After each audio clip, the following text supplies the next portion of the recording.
why we haven't been able to achieve that so far, and where to go from here. Thank you, Mr. Chairman. Mr. Secretary General, go right ahead. We're anxious to hear from you. Well, Chairman McConnell, Ranking Member Coons, distinguished members of the committee, thank you for the opportunity to testify in full support of President Trump's proposed fiscal year 2026 budget for the Department of Defense. I'm honored to testify today alongside General Dan Kane, Chairman of the Joint Chiefs of Staff, and Bryn McDonald, who is performing the duties of DoD's Comptroller and Chief Financial Officer. We're also very proud to represent and serve our warriors and their families. Today, as they do every day, they're keeping America safe. They're defending the homeland. They're standing up to Communist China. They're working hand in glove with our allies and partners, and they are achieving peace through strength. This morning, I'd like to start by thanking this committee and Congress for your bipartisan leadership to give our troops a big pay raise in 2025. This included an additional 10.5% raise for our junior enlisted service members, E1 to E4. Thank you also for improving other initiatives that will improve quality of life for our warriors and their families. With a focus on our troops and their loved ones, I've directed additional actions that will further improve their quality of life. These include making historic investments to improve living conditions in barracks and base housing, reforming the PCS process to reduce the cost and stress of these moves, and improving the quality of care provided to our defense healthcare system. The best part of our job, of my job, is meeting and interacting with the troops and their families. I hear their concerns. I know how it feels to face these challenges. I've been there recently. Each of these initiatives responds to feedback I or we have received directly from the force. We will keep listening and keep looking for ways to improve their quality of life. Under President Trump's leadership, this budget puts America first and gives our warriors what they need. The $961.6 billion budget request, which is over $1 trillion for national security total, will end 4 years of chronic underinvestment in our military by the Biden administration. Now, as is custom with first-year administration budget releases, additional time was necessary to implement presidential initiatives. So in the last 4 months, we have moved very quickly to reverse course after 4 years of weakness and mismanagement. We found nearly $30 billion in savings across the department. We killed wasteful programs, targeted bureaucratic excess, and redirected funding from Biden-era priorities to President Trump's priorities. Working with the Department of Homeland Security, we increased border security, to say the least. We reduced China's malign influence in our hemisphere. We defended freedom of navigation in the Red Sea. However, because of so much deferred maintenance, we still have a lot of work in front of us to achieve peace through strength. So to carry out the President's mission, we've set 3 priorities for the department: restore the warrior ethos, rebuild our military, and reestablish deterrence. First, we're restoring the warrior ethos. President Trump charged me to focus relentlessly on warfighting lethality, meritocracy, standards, and readiness, and that's exactly what we're doing. We're refocusing on what's important, our warriors. We're sweeping away distractions and bloated bureaucracy. We set standards that are high, equal, and unwavering. DEI is dead. We replaced it with a colorblind, gender-neutral, merit-based approach. And our force is responding incredibly positively to these changes. Because of President Trump, recruiting and retention is higher than it's been in decades. This budget provides a historic level of funding for military readiness, putting our warfighters and their needs first. And young Americans are responding and signing up in droves. Second, we are rebuilding our military. 25 years ago, our military was unchallenged, yet we squandered that advantage as China carried out an unprecedented military buildup. President Trump is correcting those mistakes. We're reviving our defense industrial base, reforming our acquisitions process, and rapidly fielding emerging technologies and new weapons so that our warfighters can meet the challenges of an evolving threat field. This budget invests $25 billion in Golden Dome for America, a down payment on President Trump's priority to defend our homeland. It also commits more than $62 billion in total to modernize and sustain our nuclear forces as we face rising nuclear dangers. The budget allocates $3.5 billion for the F-47, the world's first sixth-generation air superiority fighter.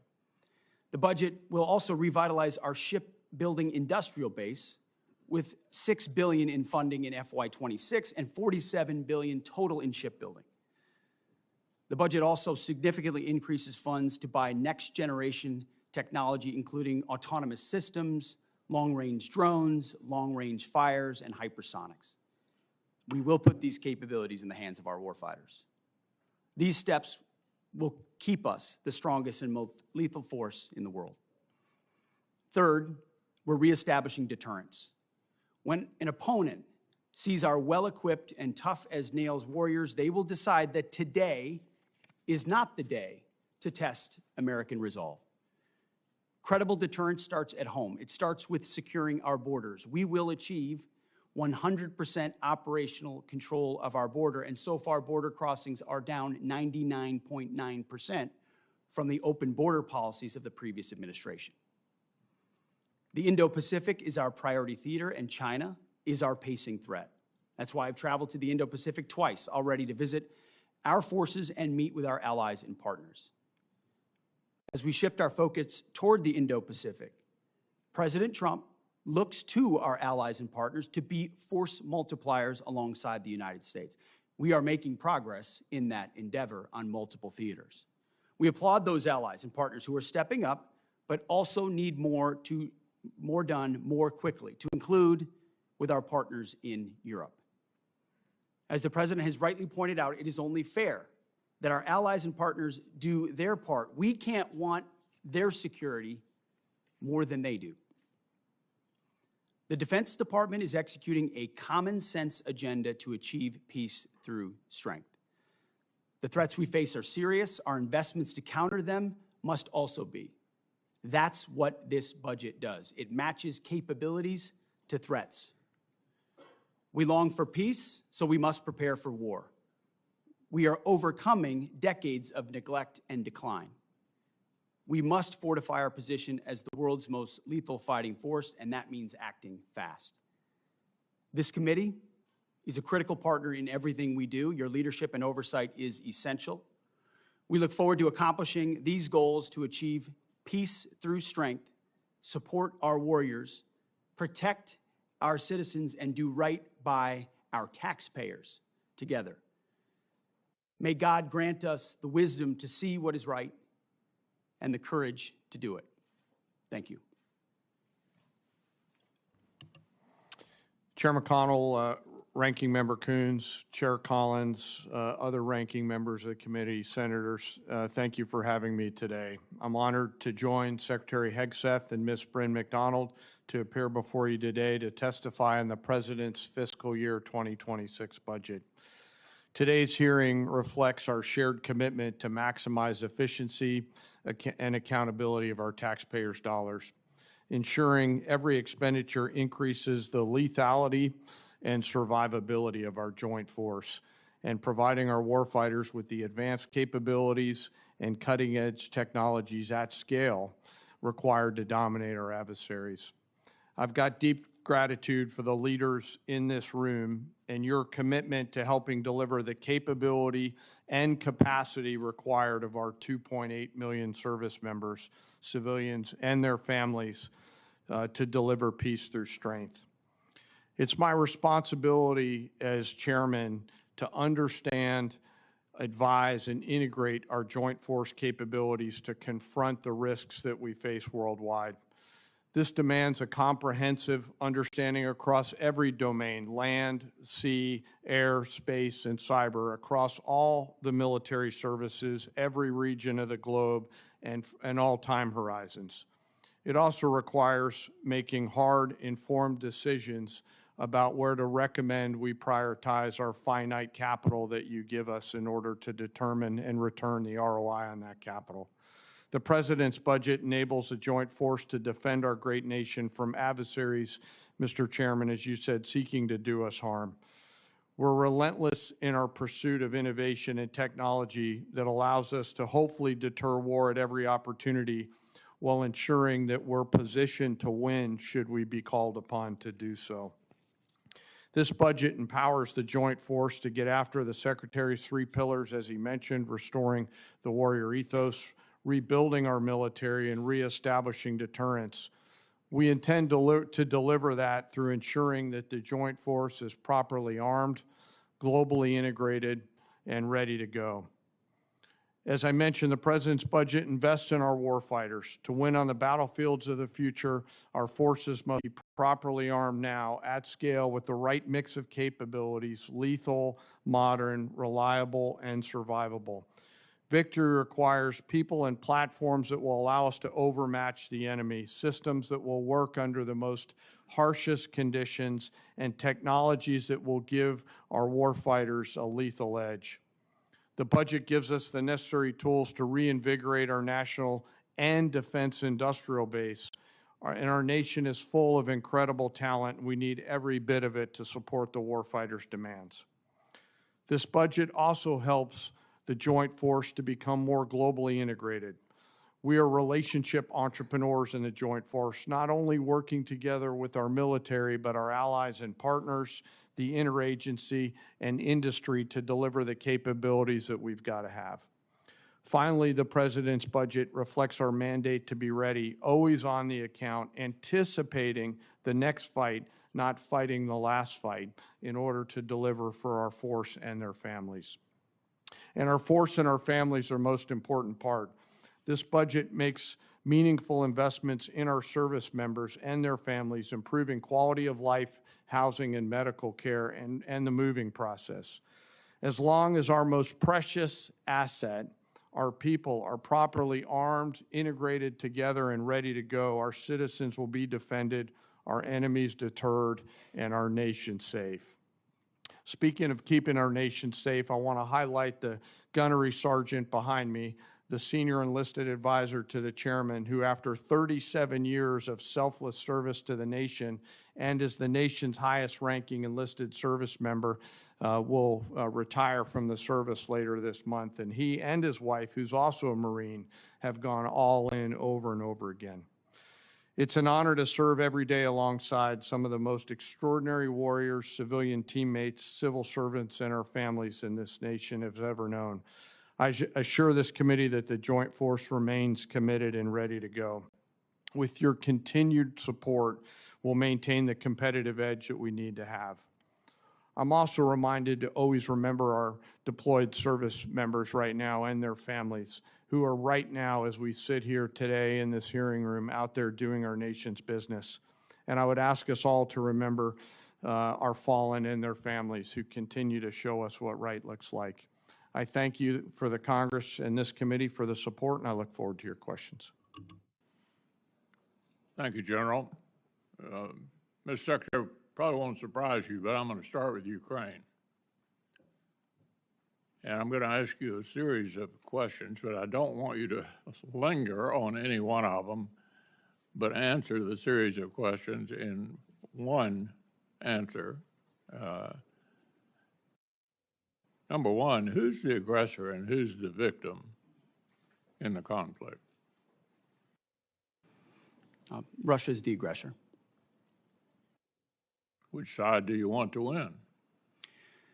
As we've said time and time again, this president is committed to peace in that conflict.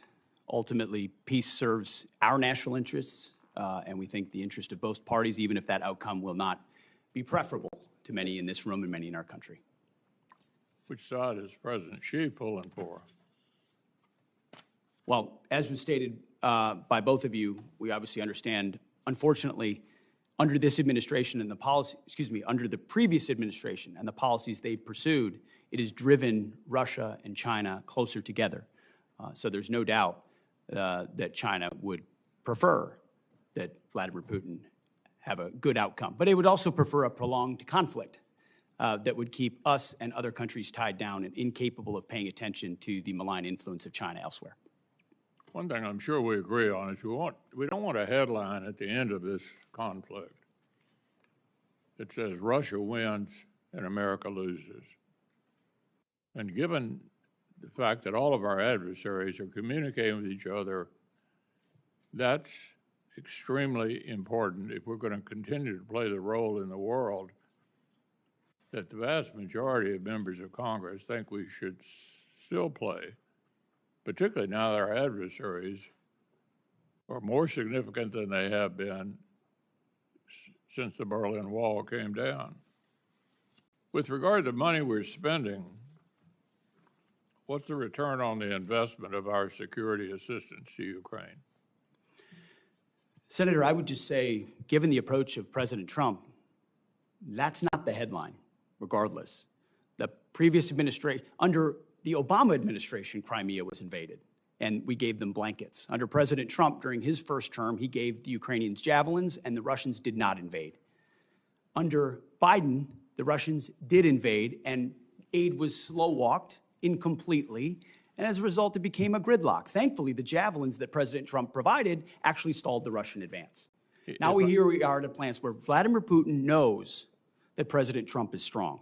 He knows his word means something, and as a result, a negotiated peace in Ukraine makes America look strong, makes us look like we understand the state of the world and where we want to be focused, even if we understand that Russia's the aggressor, and we applaud the efforts of the Ukrainians. There is a moment where you have to recognize what exists on the battlefield and that a better outcome is a negotiated peace to stop the killing and stop the slaughter. And our budget reflects that perspective. If I may, Mr. Secretary, I'm not here to defend the previous administration. They were completely inadequate anyway, and I think you could make an argument that the precipitous withdrawal from Afghanistan was like a green light to Putin. But we are where we are, and beating up the past is not a plan for going forward to the future. What has benefited the United States, I think you would agree, 38 different states have produced weapons or parts of weapons out of the money that the Ukraine supplemental package passed last year. 2 new members of NATO now increased spending by virtually all of our NATO allies, which President Trump deserves part of the credit for encouraging that. Vladimir Putin probably guaranteed it would happen. Everybody seems to be moving in the right direction. And then they look at us and wonder whether we're in the midst of brokering what appears to be allowing the Russians to define victory. I think victory is defined by the people that have to live there, the Ukrainians. And I don't think they're going to ever conclude that victory means basically adopting the Russian views on all this. So what do you make of what the Russians are up to? They don't seem to me to be too interested in talking. We want to talk. They seem to be increasing the war. What's your take on that? Well, no one's adopting views, sir. I would say that the budget reflects the reality that Europe needs to step up more for the defense of its own continent. And President Trump deserves the credit for that. In his first term, in this term, we're about to go to The Hague, where we hope most European NATO countries are going to commit to a 3.5, 1.5 to total of 5% defense spending, which was inconceivable before President Trump. And he has set the standard that America can't be everywhere all the time for everybody. And if you're a European country, you cannot freeload off of the United States in perpetuity. You are our allies and our friends, and we will stand with you, but you need to stand up in times of peace and in times of war. And this budget reflects that it's long overdue Europe does more, and that we be strategic about the outcome there, even if it's not preferable for all parties, so that our focus can turn, as was mentioned by everybody thus far, to the Indo-Pacific and our pacing threat, while Europe ensures peace on that continent. And so the budget is meant to reflect that reality. It includes hard choices. But that's been one of the things we're trying to do in this Defense Department, is make some of those hard choices alongside President Trump. Yeah, the only thing I would say to conclude this before turning over to Senator Coons, relitigating the past, it seems to me, is not helpful. I didn't defend any of the submissions, budget submissions that the previous administration made. I had a lot of the same complaints about how they were handling this. I want to avoid that for the future. And it seems to me pretty obvious that America's reputation is on the line.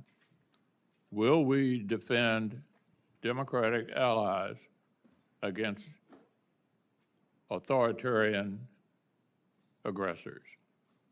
That's the international concern that I have about this, and I think a number of my members share that view. Senator Coons. Thank you, Mr. Chairman. Mr. Secretary, just a quick question to clarify something.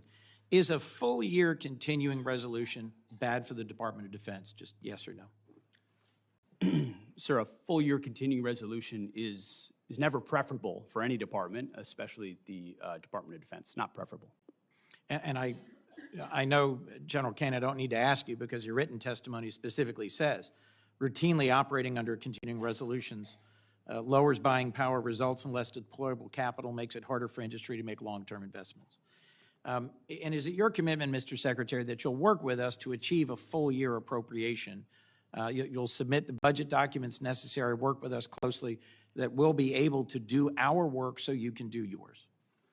Senator, we are committed to working with you to make sure the Defense Department gets as robust a budget as possible where we can meet the threats of today and tomorrow. Thank you. I'll just say at the outset for all my colleagues, I am increasingly concerned that there is a threat that some believe they can best govern by continuing resolution, reconciliation, and rescission, and not ever actually have us appropriate. So I look forward to working with you to avoid that outcome, which I think would both disregard the role of Congress and put all of us at greater risk. It seems to me clear with regards to Ukraine that Vladimir Putin has no serious intent of negotiating. He continues to attack civilian targets night after night with hundreds and hundreds of drones. The Ukrainians have just carried out a spectacular attack against military targets. And it seems to me concerning that the 2026 request eliminates aid to Ukraine entirely.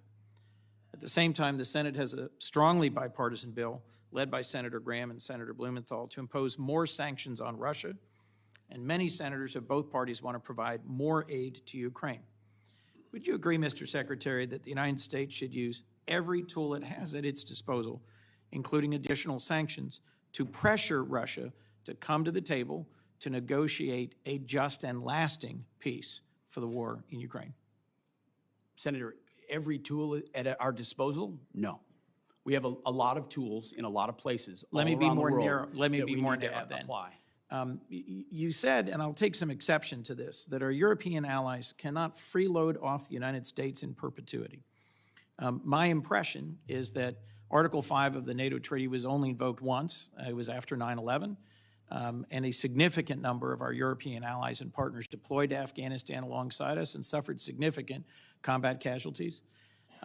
In the first 2 years of the war in Ukraine, a war of Russian aggression, 50 other countries stepped forward, deployed military support, delivered materiel, provided financial and operating support, and at regular meetings of the Defense Contact Group, your predecessor led that process of deploying military assistance. What message do you think it sends that as Ukraine continues to suffer day after day of punishing attacks on civilian centers, we're not using the $3.8 billion in presidential drawdown authority that remains to send additional air defense and interceptors, and you yourself chose to not attend the Ukraine Defense Contact Group? Mr. Secretary, why not use the already appropriated presidential drawdown authority to deliver defense material badly needed by Ukraine? Well, Senator, as you know, the presidential drawdown authorities 71 through 74 still apply, and they are still flowing. There's some in reserve. To your question about my statement, and I served with a lot of NATO allies in Afghanistan as well. Incredibly capable Canadians, Brits, and Australians and others. And grateful for them, and I've gotten to know a lot of them in this process going to Brussels. Amazing people, amazing countries. Thus, I was struck, Mr. Secretary. But we also wore a patch on our shoulder Yes. that said ISAF, International Security Assistance Force. And you know what the joke was? That it stood for I Saw Americans Fighting. Because what ultimately was a lot of flags, was not a lot of on-the-ground capability. You're not a real coalition, you're not a real alliance unless you have real defense capability and real armies that can bring those to bear. And that's a reality that Europe is waking up to quickly, and we're glad because they're Mr. our Secretary. friends, and we want them to be safe and free and secure. And sometimes that takes true talk and tough love, and they've responded very well to that because we want them to succeed. And Mr. President Trump Secretary, wants them let's to. just make clear for the record that our military partners in Afghanistan included many who served and died. Our Danish partners and allies on a per capita basis Don't try to suffered make more. it look like I don't care about the investments of our partners. Of course I do. Mr. I recognize Secretary, that there were lives lost from other countries. Of but course the there bulk were. of the effort was Americans, and an alliance needs to include other countries and be more And balanced Mr. to be a Secretary, real alliance. And as I that's the point pointed we're out making. in my opening comments, our partners and allies have stepped up, have invested, have engaged in the defense of Ukraine, and so should we. We should not be pursuing a ceasefire and a negotiated resolution to the war in Ukraine at any cost. Peace through strength means actually using our strength, continuing to support Ukraine, and securing a lasting peace. Putin will only stop when we stop him. And the best way to stop him is indeed through a stronger NATO. I look forward to the NATO summit. I agree with you that a significant investment by NATO in our collective security is a great investment, but we cannot abandon Ukraine. That would put us significantly at a strategic disadvantage. Thank you, Mr. Chairman. Senator Collins. Thank you, Mr. Chairman. And let me start by thanking you for framing what is at stake and for your emphasis on Ukraine. I also agree with Vice Chair Coons that the department has been unacceptably slow in providing us with the account level information that we need to draft the defense appropriations bill. I agree with him that a CR is not conducive to the smooth and effective operations of the department, but I would respectfully point out to my colleague that the Appropriations Committee reported the Defense Appropriations Bill before the August recess, and it was the Democratic leader who decided not to bring the bill to the floor. And that is why we ended up with a continuing resolution. Mr. Secretary, let me turn to you now. You recently stated that DOD is focused on the strategic threat posed by China and that this threat is, and these are your words, real and could be imminent. And I agree with you. China now fields a navy of approximately 400 ships and is expanding its fleet at a pace that far exceeds ours. The U.S. Navy currently has only 293 ships, clearly inadequate. Yet the Department of Defense budget for FY26 proposes funding for only 3 additional ships, a Columbia-class submarine, a Virginia-class submarine, and an ocean surveillance ship. No funding in the base budget is requested for DDG-51s, the Navy's workhorse surface combatant. Instead, the administration unwisely is relying on reconciliation to fund a second Virginia-class submarine and 2 Arleigh Burke-class destroyers. Reconciliation, Mr. Secretary, was meant to provide one-time supplemental funds to augment the defense budget, not to supplant the investments that should be in the base budget. Could you explain the department's rationale for excluding these critical war-fighting platforms from the annual appropriations request and creating instability for future defense budgets? Well, Senator, I appreciate the question. There are a lot of complexities that go into how budgets are formed. From the view of our department, working on Capitol Hill and with the White House, is that we have 2 bills and 1 budget. So when I look at the threats that we face in the Indo-Pacific, that is precisely as we've worked with the chairman and the joint staff and across OSD and all the COCOMs, that has precisely been the compass by which we have judged the capabilities that we need. So when you look at the totality of the $961 billion or $1 trillion total over national security, that's 19 new ships. It's a historic investment in shipbuilding. It's over $6 billion in the shipbuilding defense industrial base. It's long-range fires, it's hypersonics, it's pre-positioning stocks, it's critical munitions. It's all focused in ways the previous administration talked a lot about, but we are actually making the tough choices to invest in. So I understand the dynamics of base bill versus reconciliation, and I concede that, ma'am. But ultimately, we're looking at it as one investment for FY26, and we think with a 13% increase over last year, that it's a historic investment. Well, I would point out that the budget overall actually provides less buying power than the FY25 enacted budget because it does not adjust for inflation. And I hope that's something that we can work together on to correct. Let me turn to another issue. The Portsmouth Naval Shipyard in Kittery, Maine, overhauls the Navy's submarines, nuclear submarines.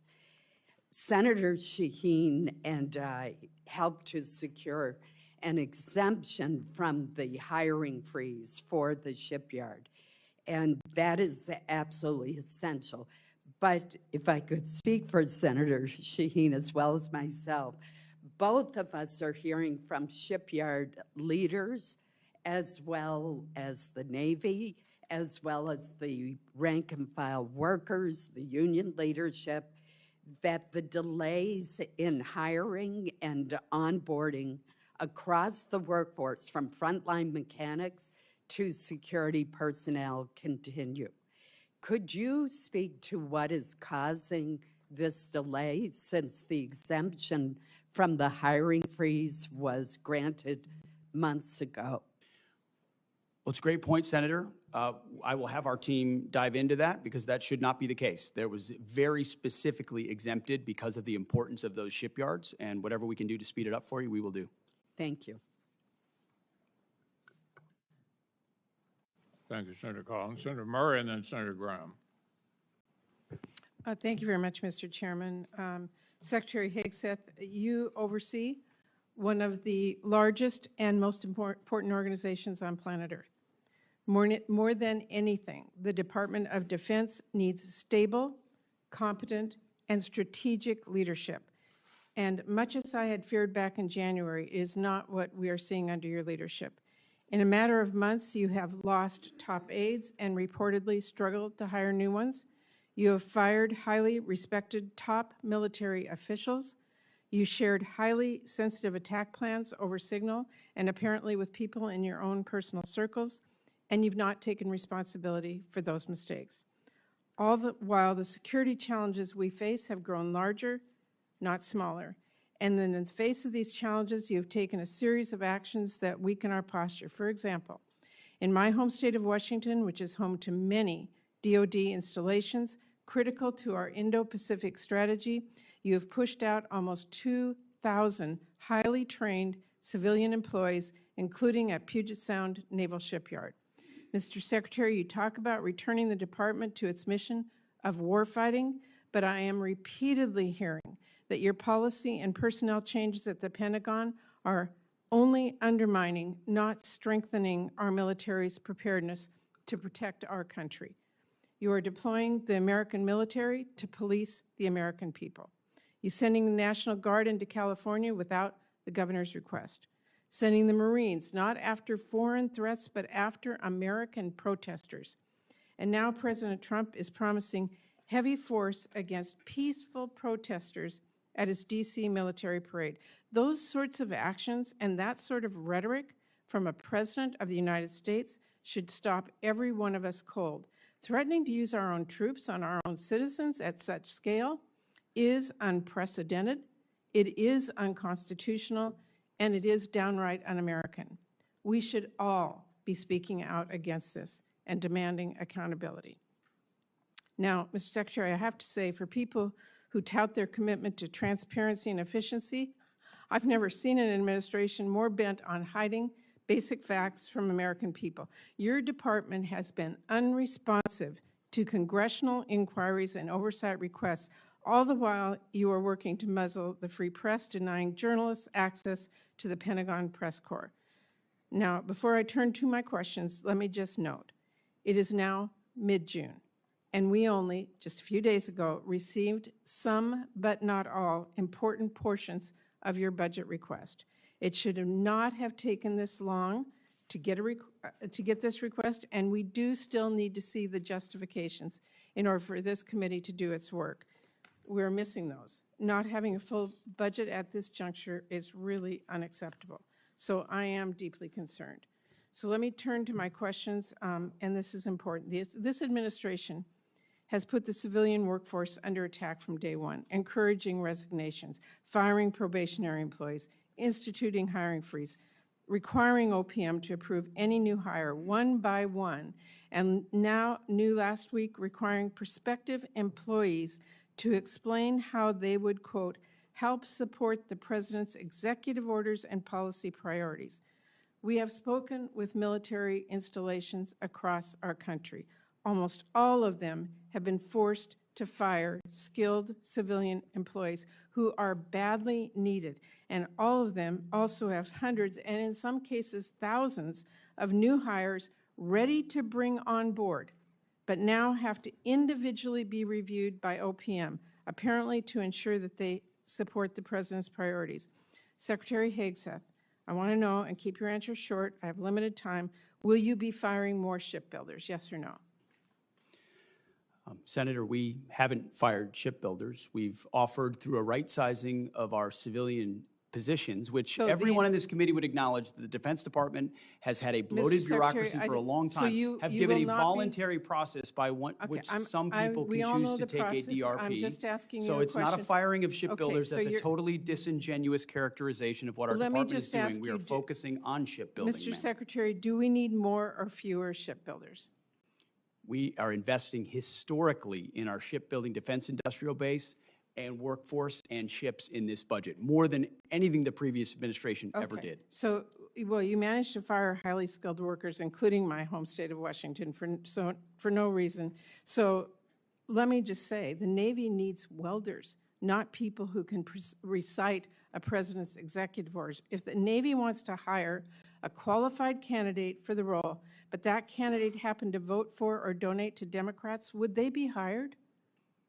Senator, there's never been a litmus test for hiring welders. Well, If that, you can that weld, is you what can work new- at the Defense Department. That is what they are being asked. And Mr. Secretary, I just have to say, we need to drop the politics in our military. We need to hire the best people. We do not need to force them out. That is simply the case at this point. I'm out of time. Thank you, Mr. Chairman. Senator Graham. Thank you. Welcome. One of the things you're trying to do is hire people based on merit, right? Yes, sir. You could care less if they're libertarian, vegetarian, Democrat, Republican, as long as they can do the job? Yes, sir. Okay, all right. More people are joining the military now than any time in recent memory, right? Yes, sir. So the situation described by Senator Murray is not being viewed by other Americans because they're signing up in droves.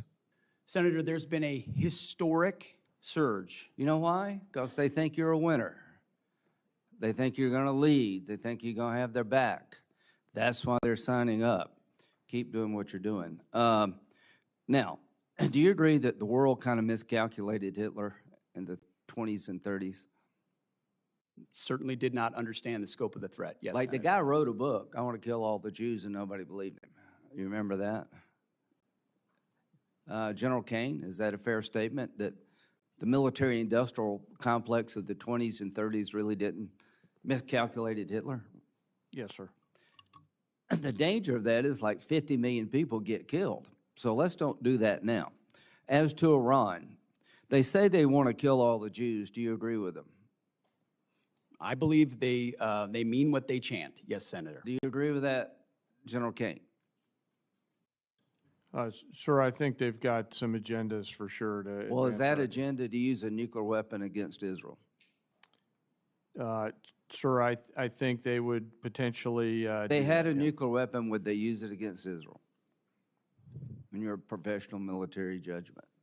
Sir, I think they'd use it to pressure Israel. I don't know whether they would use it. Well, is it 50-50, 60-40, 70-10? What is it? Sir, I don't know what the percentage is. Well, you can't be wrong, can you? What does Israel think? Sir, I think they think they would potentially. What do you use think, nuclear. Mr. Secretary? If they I had a think- nuclear weapon, would they use it to wipe out Israel? I think Israel believes, quite understandably. Do you believe that? That it is an existential Do threat you to their believe existence. that? Hold on, and then in the hands of the wrong Iranian, a cleric or a radical, that they would seek to Well, use. is this a radical cleric that exists there today? Well, as of If right he's now, not, yes. who the hell would be? So I'm trying to get everybody to think, let's don't do what we did in the 30s. They're going to use a nuclear weapon if they get it. Are they trying to build a nuclear weapon versus a peaceful nuclear power program, Mr. Secretary? Have the Iranians been trying to build a nuke? There are plenty of indications that they have been moving their way towards something that would look a lot like a nuclear weapon. Does China intend to take Taiwan by force if necessary? We don't believe they've made that decision yet, but certainly if you look at their exercises that they're performing in that area, they What look do a you lot think, like General what that would Kane? look Do you like. think China is intent on taking Taiwan? Sir, I think it, not to split hairs, but I think it depends on what you define take. I think if. I mean, like, take it over. I think if they could get them their way, for sure. Do I think they're going to use military capability? Maybe, maybe not. Do we need to be prepared for that? Yes. Is Putin going to stop in Ukraine? I don't believe he is, sir. I think he'll What do you go think? until. What do you think, Secretary? Is he going to stop? Remains to be seen, Senator. Well, he says he's not. You know, this is the 30s all over. It doesn't remain to be seen. He tells everybody around what he wants to do. Are you familiar with his military buildup in terms of armaments? It's well beyond what we need to do to take Ukraine. Listen, I think I like what you're doing. I just think we got to get this stuff right. Iran cannot have a nuclear weapon because they'll use it. They're homicidal maniacs who are religious Nazis. China is an expansionist power who will take Taiwan if we don't deter them. Russia will dismember Ukraine and keep going if we don't stop them. Radical Islam, are they still out there, General Kane? Sir, I think there are still folks that would do America harm. So is ISIS dead? No, sir. Is Al-Qaeda dead? Mostly, and dying more every day. Yeah, but are they still out there trying to get here? Yes, sir, to a So certain the extent. threat of radical Islam is still real to the American people. Yes, sir, if allowed to scale. We Yeah. work hard to not allow that to happen. And how you do that, you hit them over there before they come here, right? So we have a variety of ways, as you know. It's better to have partners than do it by yourself. Always, sir, yes. Okay, so go over just a little bit. The point is, radical Islam is out there. They're trying to get here. Ms. Secretary, if they had a nuclear weapon, would they use it? Would Al-Qaeda use a nuclear weapon if they had one? Senator, a nuclear weapon in the hands of al-Qaeda would be a very bad thing. Is there a whole lot of difference between a nuclear weapon in the hands of Al-Qaeda and the Ayatollah in Iran? I don't think so. They just have a different religious reason to do it. The point is, these budgets are important, but we need to up our game. We need to build more ships because China's building more ships. So we need to hit the enemy before they hit us. We need the ability to project. As to, final thought, as to Russia, China buys and India buys 70% of Russia's oil, Mr. Secretary. Are you familiar with that? Yes, sir. If they stop buying cheap Russian oil tomorrow, would that grind Putin's war machine to a halt? It's a vulnerability. Yes, sir. We have an ability through legislation to get China and India's attention that if you keep buying cheap Russian oil to empower Putin to kill Ukrainian children, you're going to lose access to our markets. I would urge you and the administration to use that tool to get the attention of China and India. I'll end with this. We're not going to evict every Russian from Ukraine. I'm a practical guy. But we got to end this war so we don't entice China to take Taiwan, and we don't encourage Iran to think we're just all talk and stopping their nuclear ambitions. So you live in very dangerous times. I want to help you. General Kane, you're the right man at the right time. Thank you. Senator Reed, and then Senator Moran. Thank you, Mr. Chairman. Welcome, Mr. Secretary, Mr. Chairman. Mr. Secretary, you have already ordered 4,000 National Guardsmen into Los Angeles, plus 700 active duty Marines. That's against the advice and opposition of the governor, the mayor, and the chief of police of Los Angeles. And these forces are in addition to 11,000 military personnel, active duty and National Guard, that have been deployed to the southern border in support of Customs and Border Protection. Separately, the Department of Homeland Security has requested more than 20,000 National Guard troops to assist in, I quote, interior immigration efforts. And I understand you've approved an additional phase of 700 service members for this mission, with additional associated command and control from Texas, Florida, and Louisiana. This week, the Department of Homeland Security sent another request for DoD support to transport ammunition, quote, to authorize military forces to detain or arrest American citizens, to provide DHS with military drone surveillance support, and to have the Marine Corps advise DHS on running joint operations. Is it your intent to improve these requests, all of them? Well, Senator, we very much support President Trump's focus on defending the homeland on our southern border, as well as supporting law enforcement officials doing their job in ICE in Los Angeles who deserve not to be assaulted, accosted, and rioted while rounding up one of the 21 million illegals allowed in as an invasion under the previous administration. I would Are you note, prepared to authorize DHS to use drones and also to authorize military forces to detain or arrest American citizens? Senator, every authorization we've provided the National Guard and the Marines in Los Angeles is under the authority of the President of the United States, is lawful and constitutional. They are assisting in defending So the answer law is yes. enforcement officers So the and law answer is enforcement yes. facilities. So in the answer is in the yes. execution of their job The answer is yes. in the city of Los Angeles. How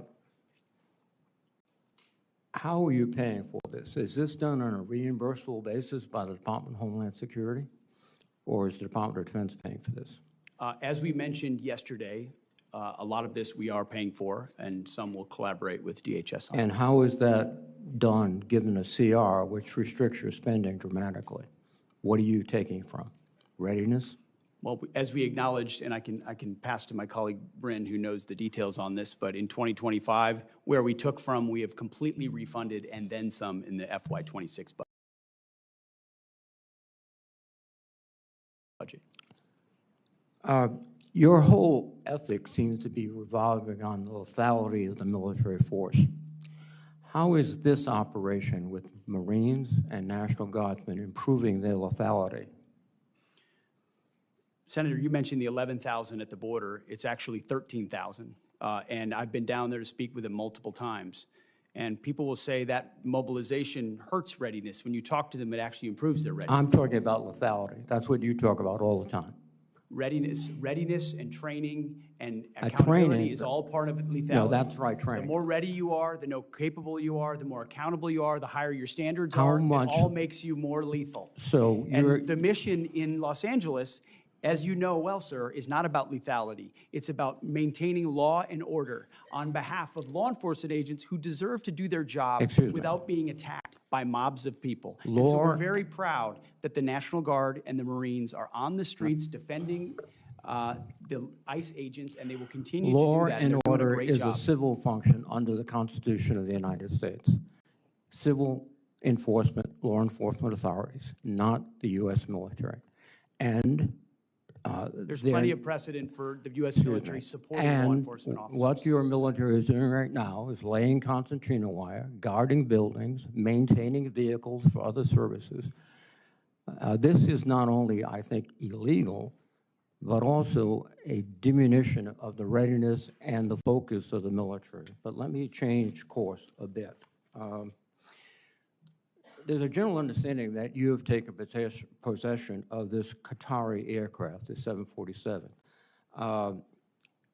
But there are public reports that Qataris have not yet signed a memorandum of understanding, which would specify that the agreement was initiated by the Trump administration and Qatar is not responsible for any future transfers of the plane's ownership.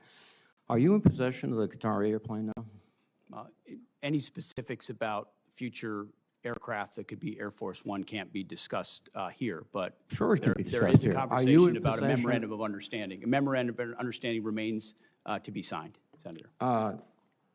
You have signed a contract with a company to reconfigure the aircraft. What is the price of that contract? That cannot be revealed in this setting, sir. Why can't it be revealed in this session? Well, this is the Appropriations Committee of the United States Senate. We appropriate the money that you will spend after it's authorized by my committee. And you cannot tell us how much the contract is for? You will have that number, Senator. It just No, can't be we talked want about in it the now. public It's been realm. signed, the contract has been signed, correct? The contract has been signed? The memorandum of understanding is not No, complete, and I'm therefore talking about it's the not complete. contract with the American contractor. Has it been signed? It's nothing on that front that I'm aware of is being executed. Well, that's contrary to what we've all heard. Second thing, what's the delivery time in the contract? Again, the delivery time of anything of that sensitive nature is not for public consumption. Can you tell me the delivery time for the Boeing aircraft that were being prepared for Air Force One?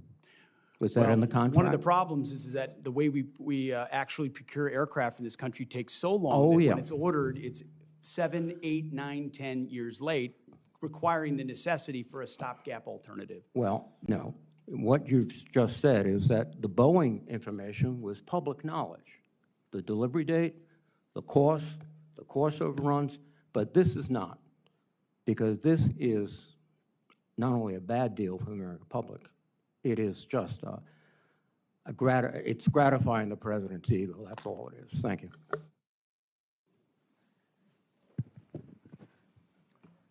Senator Moran, and then Senator Durbin and Senator Hoven.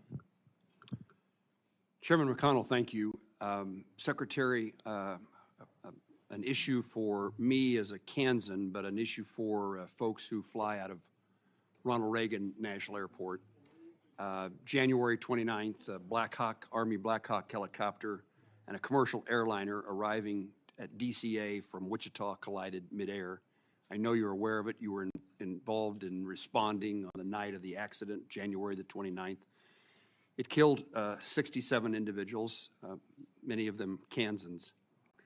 I want to hear the confirmation from you. Since that flight, I ask, as did the Department of Transportation, the FAA, that the helicopter flights emanating from the Pentagon be put on pause. It's my understanding from information from the Army is that since January 29th, 7 flights have taken off and landed at the Pentagon. 6 of those flights occurred during periods of high volume at DCA. One of those aircraft caused 2 different commercial flights to abort landing on May the 1st. And since this latest incident, I understand that all flights have been halted. My question is, will you commit to maintaining that restriction on all non-essential rotary flights, including VIP transport from the Pentagon until the Department of Transportation, the FAA, determines the safe way in which that can be done, if there is a safe way? Senator, that was a very tragic incident, which can never happen again. We initiated an investigation immediately, worked directly with the Department of Transportation immediately. They've taken the lead on it. In real time at that moment, we even stood over maps and looked at routes to make sure we were ensuring that routes of Blackhawks were away from the flight path so that it didn't happen again. There are essential reasons why you may need to move along a corridor similar to that, but There is no authorization for VIP or convenience flights along that route. That is not the case and will not remain the case. You have our assurance that I'm working with Secretary Duffy very closely to make sure that the only flights that would be, even in a modified path, would be those that are necessary and authorized. And that ban, except for that ban on non-essential flights, including VIP transportation, remains in effect until Secretary Duffy reaches a conclusion if it's possible to fly safely. We are in direct coordination with Secretary Duffy, and we take his recommendations very seriously and work together. And only where there's a dynamic and ongoing need for the Defense Department would we push back and try to figure out a middle ground. Thank you, and I compliment you on your response and engagement on January the 29th. I appreciate that very much, including the conversation you and I had that evening.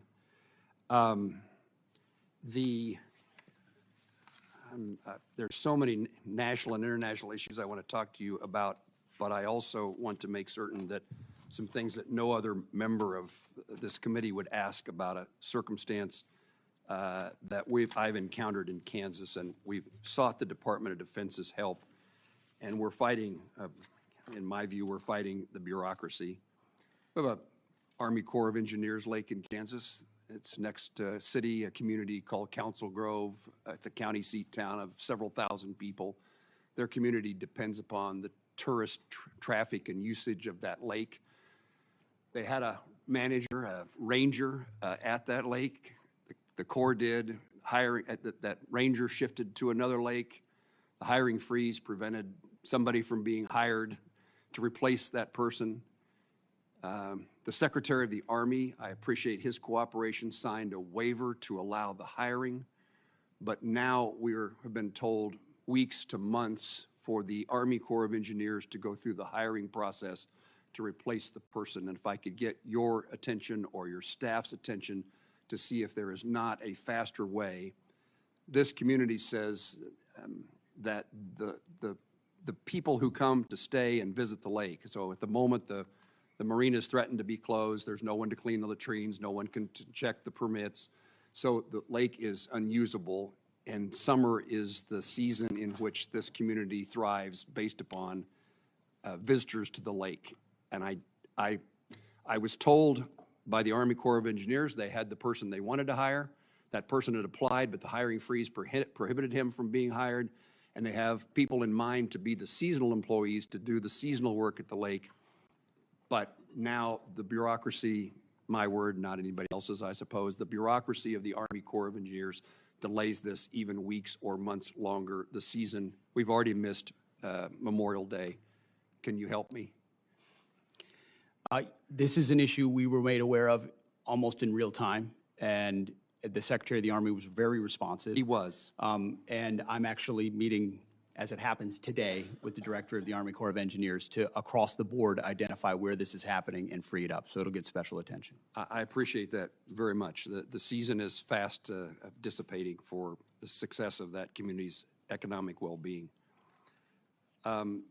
It was reported that the Pentagon is or has diverted anti-drone technology intended for Ukraine to the U.S. Air Force in the Middle East. And the explanation for that was the safety and security of our military men and women in the Middle East depend upon this technology. And I assume no one can argue with the importance of protecting our military.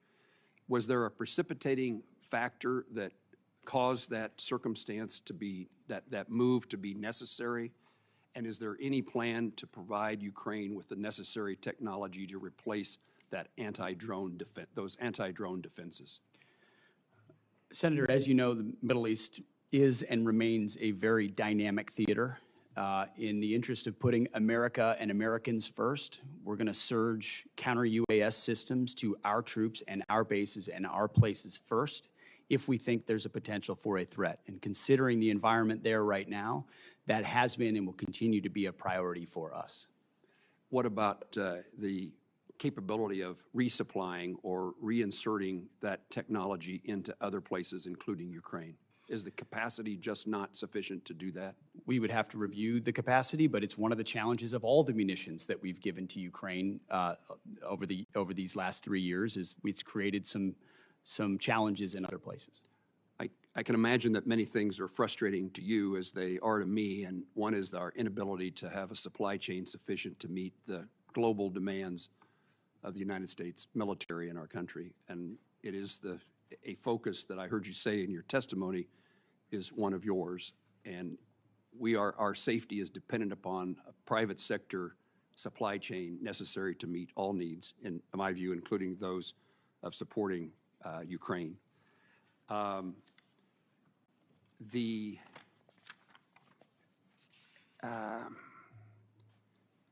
very supportive of the Department's review of our withdrawal from Afghanistan, the United States withdrawal from Afghanistan. I think it was one of the saddest days in my experience as a member of Congress to see the circumstances and the nature of our departure and the loss of life that occurred in that effort. It is important that we do, when we're withdrawing, we do it in a way that protects our interests, and we did not do that in my view. It's also a poor signal to our adversaries that we are feckless, we're incapable of doing things well. It also is a message to our allies that we may not remain strong and keep our commitments to them.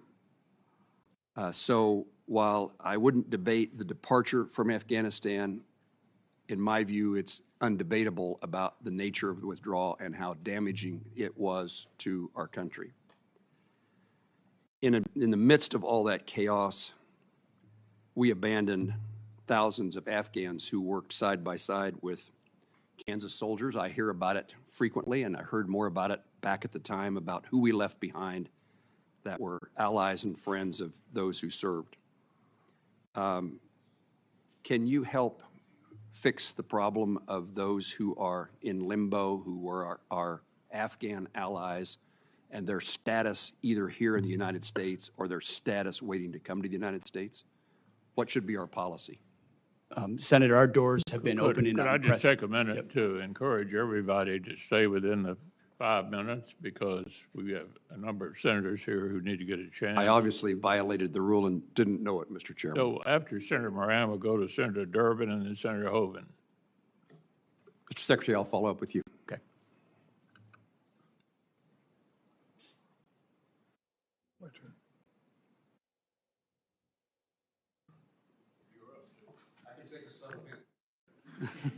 We're just going to have to get the gentleman from Kansas a clock.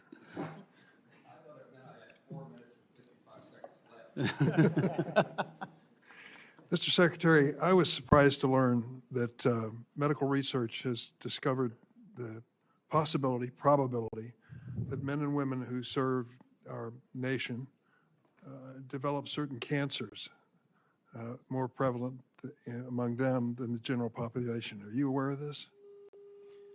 That men and women in uniform may develop certain different cancers than civilians? More frequent and the like? I'm not familiar with the particular study that you're referring to, but I'd be interested to see it.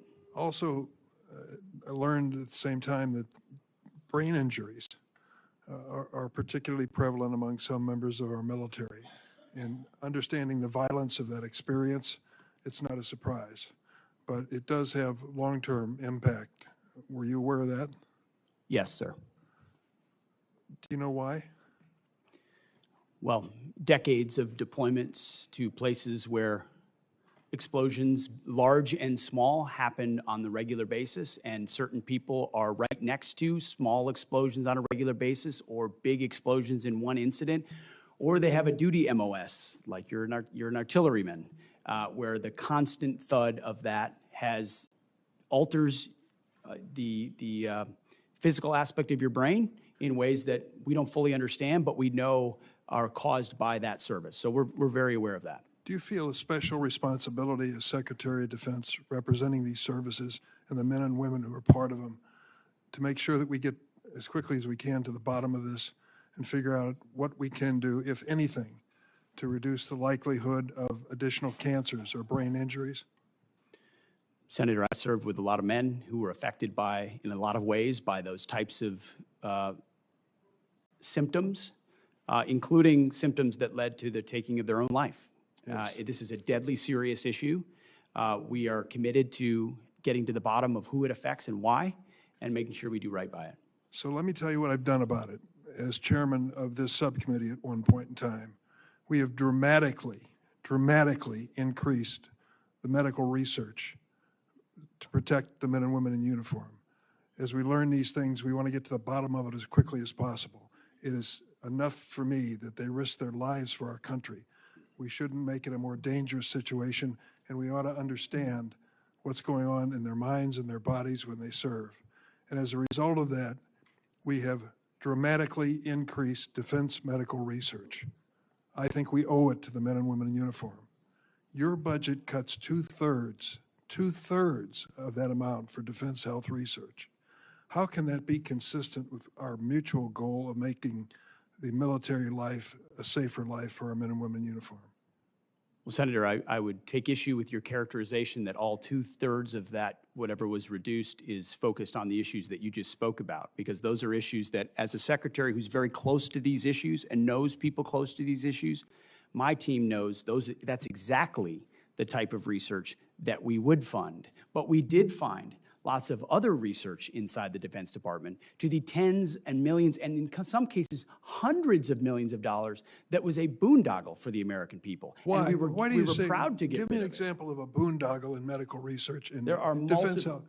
I mean, we're talking about some stuff I shouldn't say in public. You know, marbles in the rear ends of cats, tens of millions of dollars, things that don't Is this have like the a 300 connection 300 to is this, what is you're like- talking about. Is So this I like the respect 350-year-old Social Security check that the president told us? Senator, I respect I would- completely the issue that you're speaking with, and this department couldn't be more sympathetic to that and Well, ensure that it's it's- funded. But the Defense Department has been a place where organizations, entities, and companies know they can get money almost unchecked to That's whether or not not true. it actually applies to things that happen on the battlefield. That's just not That's even what close. we worked very hard to find in ways that other secretaries have not. Let me tell you, that's This committee and a- others talk about waste, fraud, and abuse all the time. We have actually gone after waste, fraud, and abuse because Let me every let dollar me that's just tell you that spent is a eliminating- dollar we can pour into the war eliminating fight. two-thirds of the money for defense health research. Put that next to the decision to cut NIH medical research by 40%. Does that make America great again for these military families? I don't think so. $45 million for a parade, for God's sake. Money should be put in defense medical research instead of wasted on some pomp and circumstance for the president. This is not consistent with what the men and women in uniform deserve. Senator Hoeven, then Senator Schatz, Senator Bozeman. Thank you, Mr. Chairman. Want to thank you for being here, and I want to thank you for your service as well, Mr. Secretary General. Appreciate it. I want to talk about our strategic defense, and in two aspects. One's our nuclear forces, and then the Golden Dome concept. And if you think about it, you know, they really go together. In other words, our nuclear forces, the nuclear triad is what has kept any country from ever challenging us with any kind of nuclear weapon, right? And it's done that since World War II. So it's vitally important that we maintain the strongest nuclear arsenal in the world. Would you agree with that, Mr. Secretary, and also General? Senator, no doubt. Our nuclear triad is the silent foundation of our entire deterrent effect. And that's why this budget fully funds all three legs of the triad and makes sure we're leaning forward and ensuring we have the most capable nuclear deterrent possible. General? Sir, I'd agree with that, sir. Right. It is the bedrock on which all our conventional forces reside. So we've got to update our nuclear forces to make sure that they're always superior to any near-peer adversary. That's the Sentinel program. Now, in 2025, $1.7 billion was taken out, which we are putting back in through reconciliation, and there's 4.1 in 26 versus the 5 that was originally asked for by Air Force. But that's an overlap in terms of it's actually 2.6 because that 1.5 is being brought back in. I want to know, and I want assurances, I'd like assurances from both of you that that effort with Sentinel will be funded so that we stay on schedule with that vital upgrade. Secretary? If you want, we could have Bryn speak specifically to that. Can you, that we are funding it fully? Yeah, the key question here is a commitment to keep that on schedule.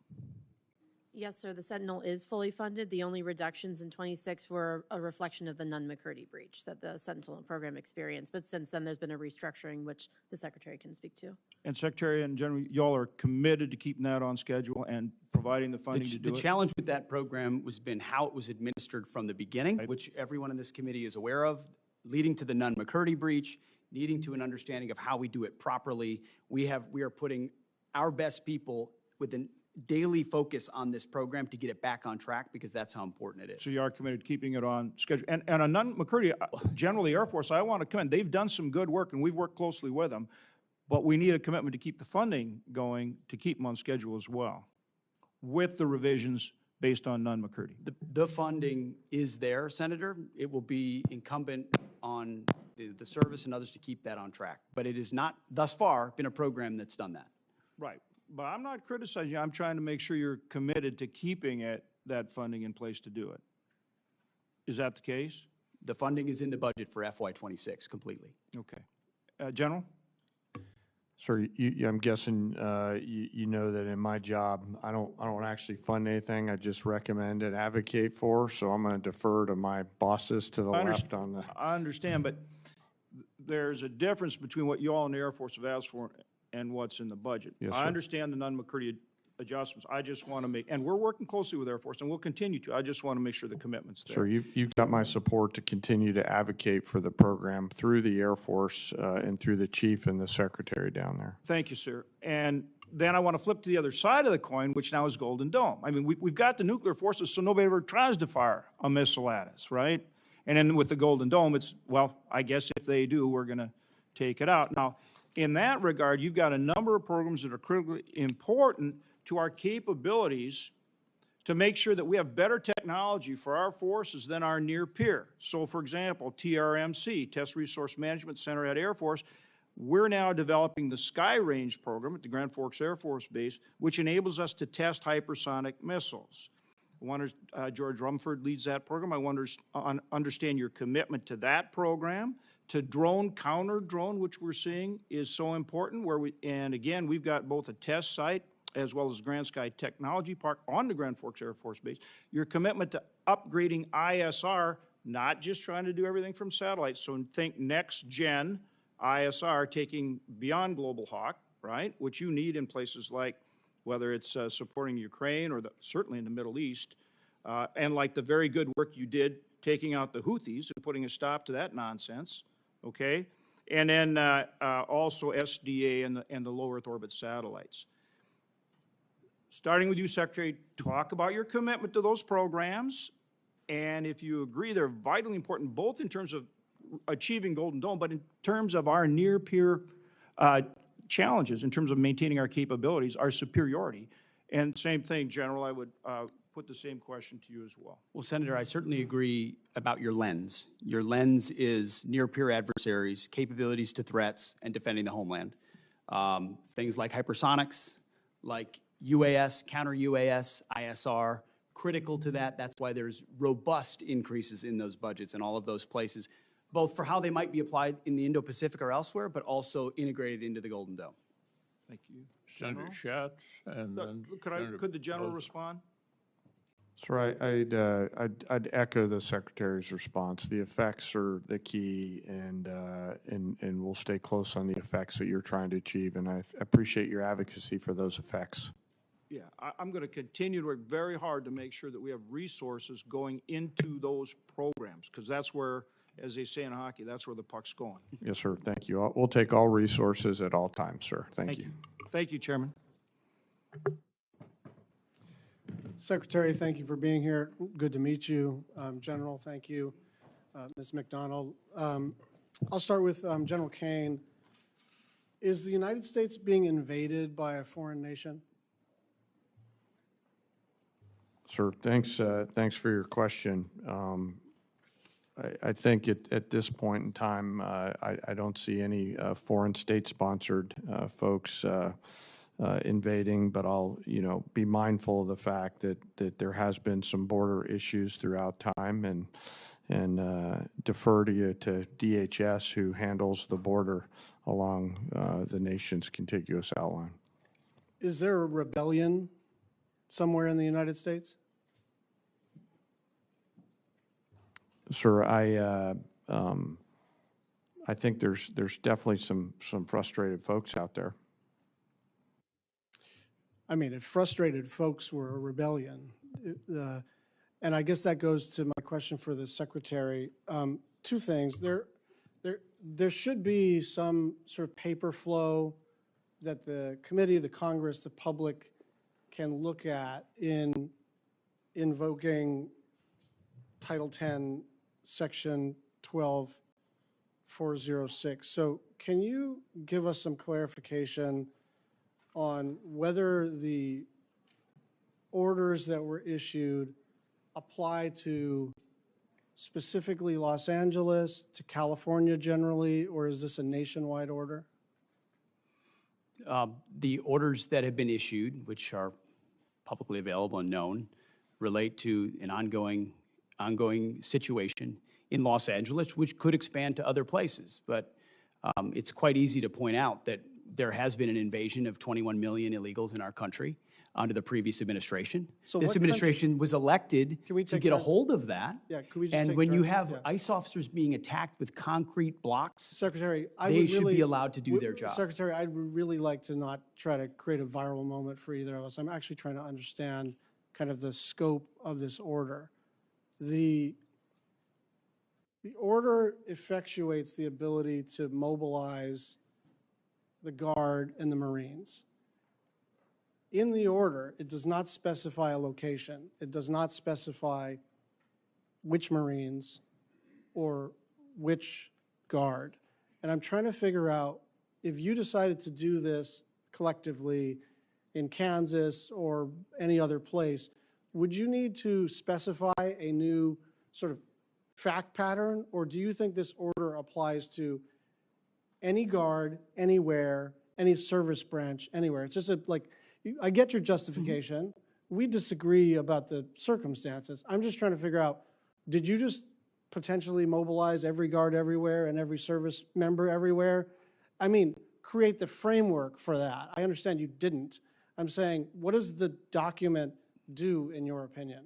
Senator, if you notice, the initial order of 2,000 in California was followed by a follow-on order for the additional 2,000, with a recognition that the situation there required more resources in order to support law enforcement. So part of it is getting ahead of a problem, so that if in other places, if there are other riots in places where law enforcement officers are threatened, we would have the capability to surge National Guard there if necessary. And thankfully, in most of those states, you'd have a governor that recognizes the need for it, supports it, and mobilizes it him or herself. In California, unfortunately, the governor wants to play politics with it. I did step on the last part of your okay. sentence, so I'm going to try to take turns here. Just on the 747 question, did the Department of Defense initiate the conversation with the Qataris? Did they initiate the conversation? How did that go? Senator, I have to go back and review it, but we've been a part of the ongoing conversation. Yeah, but I think it kind of matters who's asking, doesn't it? Ultimately, the Defense Department is, or soon will be, when the memorandum of understanding is signed, in receipt of a gift from the Qatari government that could serve, once it's modified, eventually as something that the president could use. I mean, I think this is illegal and unconstitutional, and I won't rant about that, but I actually think from the standpoint of our collective responsibilities, it very much matters what the paper flow was, who started these conversations. Did it come out of the White House? Did it come out of the Secretary of State or the President or the SecDef or at a lower level or ambassadors? Like, we're entitled to know, because we can agree or disagree about the propriety of this. But my basic request of you is that if we're going to disagree, let's disagree with the same set of facts. Let's have the documentation on the Qatari aircraft. Let's have the same set of documentation about what these orders do and don't do with respect to Los Angeles. Because if we're just going to scream past each other and then see who succeeds more on the internet, that's actually not the way to do this work. We're supposed to be in struggle against each other, but in a way where we actually have all the information. You have our information, we have yours, and so I'm hoping that we can get some documentation about both matters in a nonpartisan, bipartisan way. Thank you. Senator Bozeman and Senator Sheehan. Thank you, Mr. Chairman, and thank you all for being here. Thank you for your service to our country. Mr. Secretary, Ebbing Air National Guard Base in Fort Smith, Arkansas, is the home to the F-35 Foreign Military Sales Pilot Training Mission. They recently graduated the first 2 Polish pilots, an accomplishment we're very excited to see repeated. Mr. Secretary, can you explain the importance of training our partners and allies on American systems and how that enables mission readiness and deterrence around the world? Senator, it's a great question and a great point. Our ability to project power by, with, and through allies is one of the most important force multipliers that we have, including not just these sophisticated platforms like the F-35, but the training of their people, and including something we're putting a lot of emphasis on, which is military-to-military training, which creates enduring bonds over generations that we're then able to leverage for future capability. So I'm encouraged to hear about those 2 graduations. I know it's a program we're investing in. I know it keeps our defense industrial base robust. It also projects capabilities to allies and partners. So that's a program we're aware of. We think is very important, and appreciate you raising it. Very good.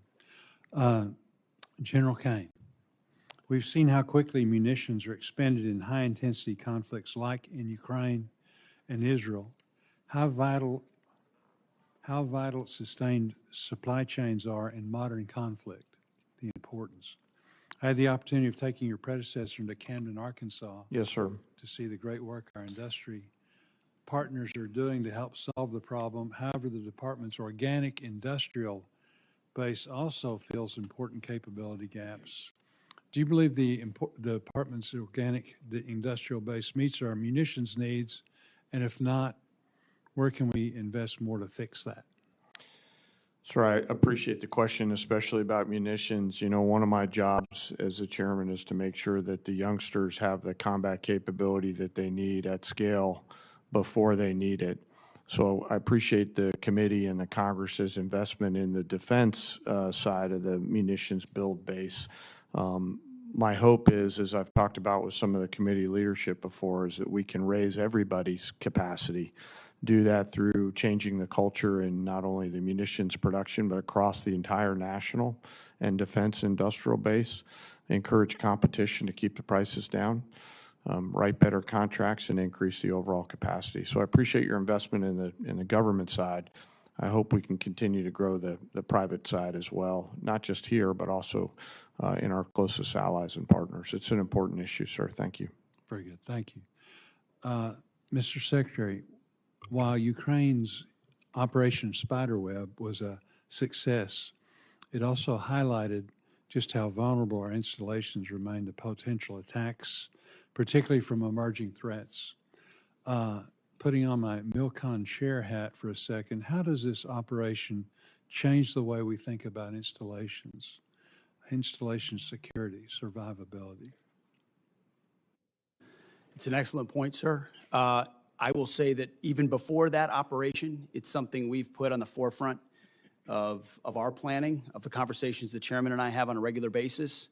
It's force protection, forward deployed, but then it's also a recognition here in the States. It's cheaper, attritable, commercially available drones with small explosives represent a new threat, as was exemplified in that operation. That day, we met and our staffs met to reevaluate and ensure we're doing enough and to get a full layout once again of the force protection CONUS and OCONUS to see what systems we have and which ones we need and which ones we can fast forward so that our troops are protected. First and foremost, forward deployed. That's the question about from Ukraine to there as part of that. but also in our homeland. And that will be a part of Golden Dome also, the reality of drones of different types. But it's a critical reality of the modern battlefield that we have a responsibility to address. Thank you very much. Thank you, Mr. Chairman. Thank you. Senator Shaheen, followed by Senator Capito. Thank you, Mr. Chairman. Mr. Secretary, General Kane, welcome. Thank you for being here. Both of you mentioned in your opening remarks the challenges with our defense industrial base. And General Kane, as you think about that, how do lead times for the defense industrial base affect your ability to resource worldwide operations? And are you concerned about those delays?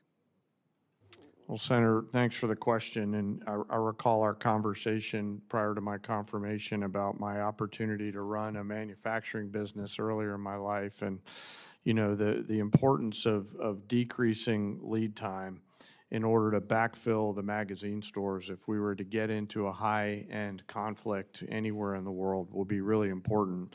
And as the Secretary and I consider what does the force of the future require for the munitions, I'm always thinking about lead time and what has to be true to solve the problem of shortening that lead time and, frankly, also lowering the cost to the taxpayer while assuring the quality that we need out at the tactical edge. So it's a key portion, ma'am. Mr. Secretary, when you were asked about the impact of President Trump's tariffs under Section 232 on the defense industrial base, you commented that you're in the business of tanks, not trade. But you can't buy tanks without trade. And the administration's steel and aluminum tariffs are having an impact on the lead times for our defense industrial base. I've visited companies in New Hampshire whose lead time has gone from weeks to years because of those steel tariffs. So how does the department address that? I asked this question of Secretary Ludnick at the Commerce hearing because he was talking about the benefit of those tariffs, but in the short term, I asked him if he had notified DOD about the tariffs because clearly it's going to have an impact on our defense industrial base. So did the Secretary raise that with you and with the Department of Defense? And how did you respond, and how are you addressing the impact on DOD and the defense base because of those tariffs? Secretary Lutnick and I have had multiple conversations about this, and I'm grateful that he is leading the charge on rebalancing our trade relationships. And a big part of one of the things, complicating factors we face at the Defense Department is critical systems, whether they're tanks or munitions, you name it, that are reliant on supply chains elsewhere. And rebalancing that trade relationship means you're bringing industry home, you're bringing capabilities home. I understand. Right now we have a lot of vulnerabilities in the long term on that. how the benefits accrue, but in the short term, how are you addressing that issue? Because there are short-term impacts, and how are we going to address that if we need munitions or tanks or whatever it is, and we don't have the steel and aluminum because of the tariffs? I would first say, Senator, that somebody had to stand up and say stop on this cycle of sourcing elsewhere and relying on supply chains elsewhere and allowing for unfair trade balances. And that's what President Trump and Secretary Lutnick have done. So somebody had to do that. But at the same time, yes, we are working. How are you dealing with the short term? In the short term, we're working very hard on the commercial side with allies and partners, other places where we can source the materials necessary as fast as possible, commercially available, to address any shortfalls. But we're grateful for the fact that those trade relationships are being right-sized. General Kane, earlier in the conversation, ISIS came up and the resurgence of ISIS in Syria, given the changes there, are a real concern. How important is it that you think we maintain troops on the ground to address any potential resurgence of ISIS? Ma'am, I don't recall the conversation being linked to any particular part of the world. It wasn't. Yes, it was ma'am. just about ISIS. But I'm asking you because Yes, ma'am. Syria is the most likely place for ISIS to resurge, and we know that there are cells there that are, we've seen it in the last few weeks where they attacked Yes, ma'am. I'd be happy to sit with you sometime in a different setting to talk about the CT threats and my views on them at the classified level. I think I'm actually somewhat hopeful around the pressure that we have against ISIS in Syria right now, given the change of government there through a unique set of circumstances that nobody could potentially. I agree. My concern is the withdrawal of U.S. troops would provide an opening to ISIS. Yes, ma'am. And of course, I'll defer. That's a policy decision. They'll defer to the Secretary. Let me just correct the record here before I close. I'm out of time, but Mr. Secretary, you pointed out that javelins were given to Ukraine during the first Trump administration, and I support that. But I would point out that he was impeached over holding up giving those javelins and equipment to Ukraine. So I think as we look at the record, we ought to try and be accurate about how we portray things. Thank you, Mr. Chairman. Senator Capito, Senator Murphy, and then Senator Kennedy. Thank you, Mr. Chairman. Thank you, Secretary Hegseth, and thank you, General, and thank all of the men and women every day that serve us and protect us. We're extremely grateful. Secretary Hegseth, you and your team are working on a national defense strategy. I'd be interested to know when you think you'll be coming forward with that. We know that the last year the Commission on the National Defense Strategy found that, quote, there's a high probability that the next war will be fought across multiple theaters and would involve multiple adversaries.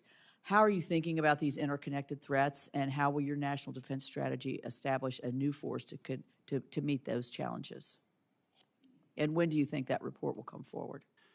Senator, it's the right question. It drives almost all of our decision-making, certainly on a topic related to budget.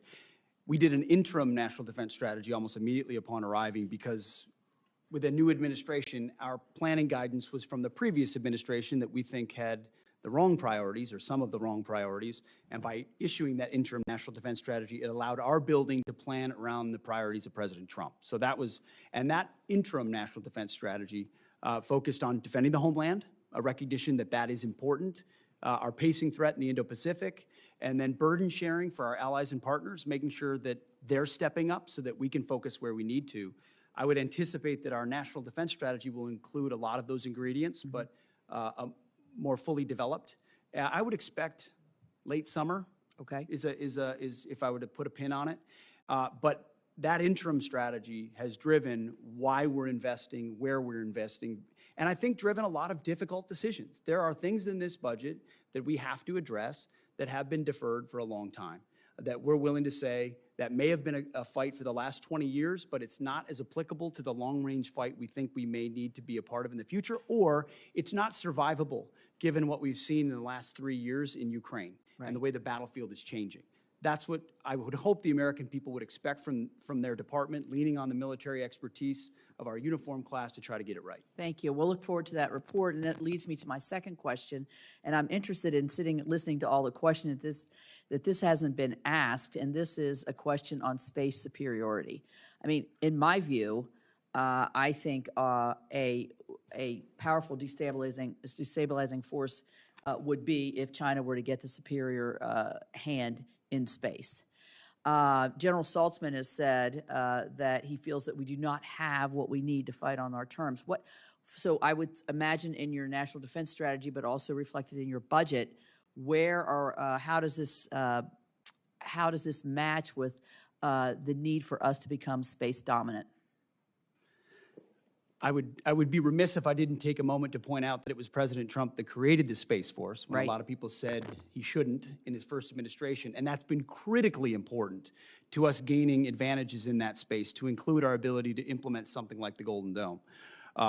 We also are able to leverage world-class private companies that come alongside DoD to help us with that capability. Obviously, how we rapidly field things is going to matter. And then you'll see, some of which is classified, obviously, ways in which we're investing in this budget to ensure we maintain dominance in space. That is the frontier. That is a COCOM, if you will, that we need to be able to understand fully and defend against and match our adversaries. Well, it's interesting because I think there's a tremendous interplay between the military superiority that we could achieve in defensive capabilities in space, along with what's going to happen in the private sector. Because if we don't achieve this, militarily or defensively, we're not going to be able to have the private sector superiority that we all enjoy in every facets of our life.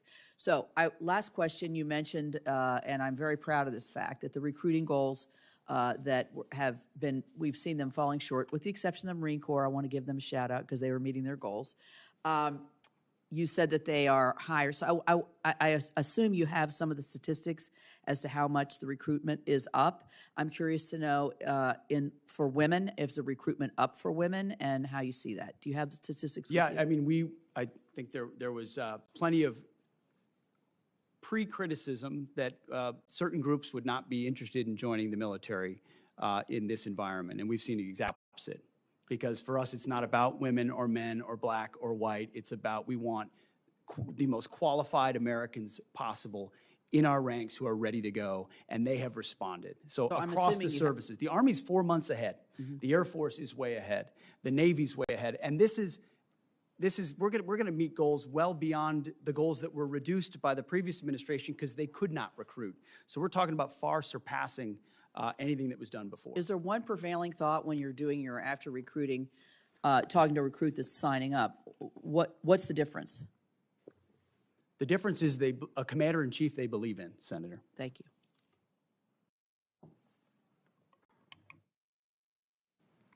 Senator Murphy, you're up. Thank you very much, Mr. Chairman. Thank you, Mr. Secretary, for being here today. I wanted to build on some of the questions that Senator Schatz was asking, just to try to build a fact predicate for some of the tough spending decisions we're going to have to make here. Just to confirm, I heard you say with respect to the gift of the plane from Qatar that we do not yet have a signed MOU with the government of Qatar. Is that right? Correct. We're in the process of working through that. And did you also say we don't have a signed contract with the company that is going to do the work? Or did you say that we have a contract, you're just not willing to disclose the terms? The terms should not be disclosed of anything related to an aircraft of this type. So in 2018, when the contract was signed with Boeing to do the upgrades or the new contracts for Air Force One, the terms of that contract were disclosed. They were made public. In fact, it was the Trump administration that issued a press release giving the total as $3.9 billion. Are you saying this time around, even after you sign the contract, you're not going to make public any of the terms of the contract? I wasn't involved in that previous administration decision, but we're happy to take a look. The Air Force testified before the House that that contract would likely deliver the new Air Force Ones by the 2028 timeframe. It doesn't stand to reason that you will be able to retrofit the plane from Qatar much sooner than 2028. So I'm trying to understand what the gap is that we're trying to fill. If this contract ends up being $500 million and the gap only ends up being 6 months, that doesn't sound like a wise investment for this committee to make. Senator, I would defer to the expertise of the Air Force as far as timing of modifications and when that would happen, but there's also been delay after delay after delay on the Boeing side, so I don't know that's a firm fixed date yet, unfortunately, can be counted on. So obviously the underlying question here is what is going to happen to the plane at the end of Trump's presidency. The president said on May 12th that this plane would be transferred to his presidential library at the end of his term. Is that your understanding of what is going to happen to this plane?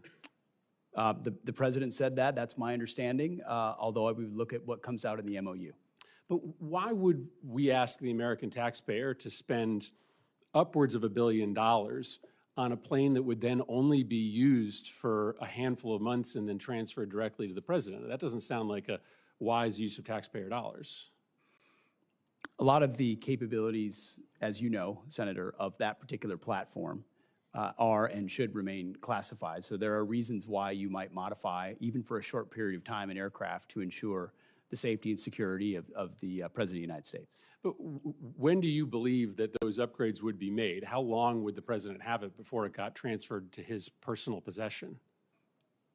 That would be a determination of the Air Force that would take hold of it and make those modifications within whatever time window they believe gets it to the place where it need to be. Yeah, I think this is extraordinary, Mr. Chairman. We're talking about a pretty massive investment of appropriations dollars into a plane that the Secretary is saying is currently planned to be transferred personally to the President. There's a lot of other pending needs that we need to fund. This would seem to be low on the list. Mr. Secretary, one final question. Obviously, you know that there is a concern in the public about a double standard that is applied to protest, sometimes protest that turns violent.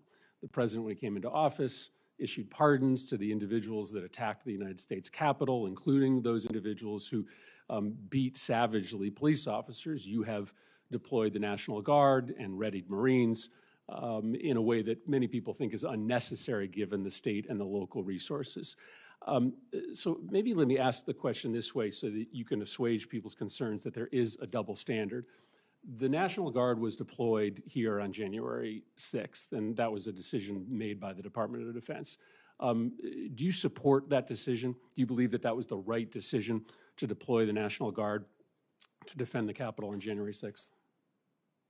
All I know is it's the right decision to be deploying the National Guard in Los Angeles to defend ICE agents who deserve to be defended in the execution of their jobs. But I think it's important to know whether you think it was also important to have the National Guard defending the United States Capitol when there were violent protesters here on the president's behalf, to make sure that folks know that you care about protest, whether it's against the president or on behalf of the president.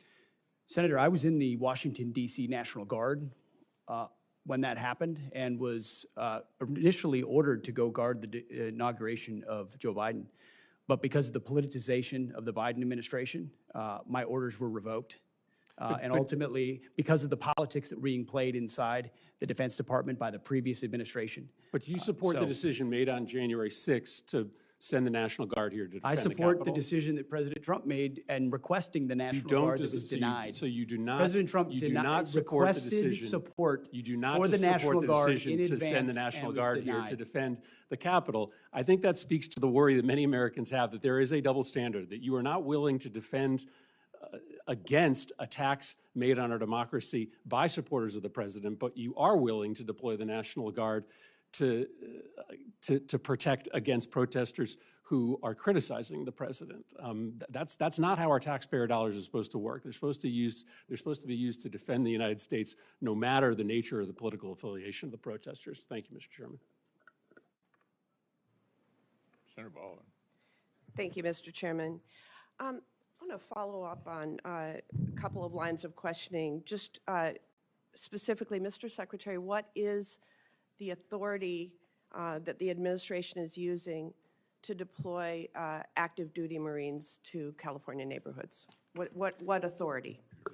Senator, the president has constitutional authority in order to support. Cite the provision of the Constitution. I'd have to pull up the specific provision, but our Office of General Counsel, alongside our leadership, has reviewed and ensured in the order that we set out that it's completely constitutional for the president to use federal troops to defend federal law enforcement.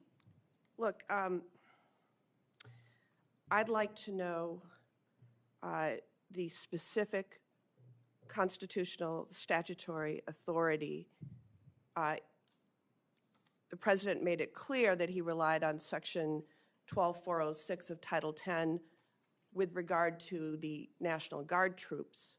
I need to know the authority that he is relying upon in terms of active duty Marines being deployed to California neighborhoods. Senator, so you'll follow up with me? Yes, Senator, but there's Thank plenty you. of precedent of active duty troops being used to support law enforcement, historical precedent. I'm not disputing that. I am just asking you to cite the authority under which the active duty Marines are being deployed to California It's in the order, ma'am, neighborhoods. but we'll make sure we get it to you as well. Thank you.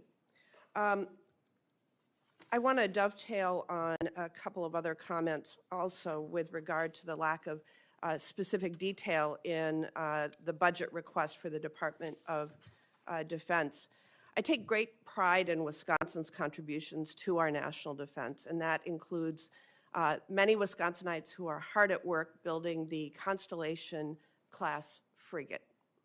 There is no mention of frigate procurement, just like Senator Collins noted that there's no mention of destroyer procurement in the budget materials that you provided to this committee.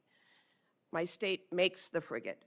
I'd also note that there's no mention of the destroyers, as I said. So really, we are looking at a very incomplete budget request when we are just 4 months out from the beginning of the next fiscal year. Mr. Secretary, this committee takes the appropriations process seriously. I take the hard work of Wisconsin's shipbuilders seriously, and I'd like your commitment to provide this material to the committee expeditiously so we can do our work.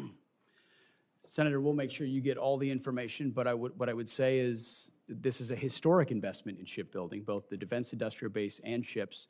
In Wisconsin, and particularly related to the frigate, it's been a program with a lot of problems and a lot of delays and a lot of modifications that have led to serious Navy challenges. has called for many modifications to the plan. I'm not saying that's it's all the fault of the shipyard. There are many ways in which modifications were made that changed an existing design so extensively that it led to a ship that was not even capable of the original mission it was supposed to execute. So our job is to make tough choices on some platforms like that may not be funded the way they were in the past, because we have to make some of those tough choices. Well, we don't have any of the detail right now of what your plans are with regard to the frigate or the destroyer, and we need that information to do our jobs. Can you get it to me? We have that information, Senator. We have worked in real time in 4 months to reverse a lot of priorities from the previous administration. We have those details and that information, and we will get it to you. Well, the committee needs those details. So this committee has also worked hard alongside the department to improve recruitment and meet retention goals. The department is planning to separate several thousand service members due to your partisan beliefs about troops who are transgender. Mr. Secretary, I've seen your speeches and social media posts, but what I'm interested in is the sound policy analysis that we would expect from the Secretary of Defense on how this misguided decision will impact military readiness. My colleagues and I have requested this information from you, and we are still waiting to receive it. And so I will ask you now, what assessment did the Department of Defense conduct prior to implementation to evaluate the impact that this policy would have on our national security? Moreover, what is the cost to recruit and train thousands of individuals of comparable experience and skill? Thankfully, recruiting is not an issue. It's at historically high levels, and we're proud of the cross-section of Americans that are joining. What analysis did you do? We did extensive analysis, Senator, and we agree with the assessment of the executive order that was issued by the White House that there are mental health issues associated with gender dysphoria that complicate military service and readiness, and as a result, we made the decision. I have asked for that analysis. Please provide it to me and the committee.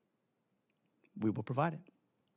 And then, Mr. Secretary, I think we can all agree that we are at a critical point in our history with respect to global threats that need to counter adversaries like China and Iran. You've gotten a number of questions along those lines. And I'm disappointed that you are instead focusing on a class of ships named for civil rights leaders. You chose Pride Month to direct the Navy to rename a ship named for Navy veteran Harvey Milk.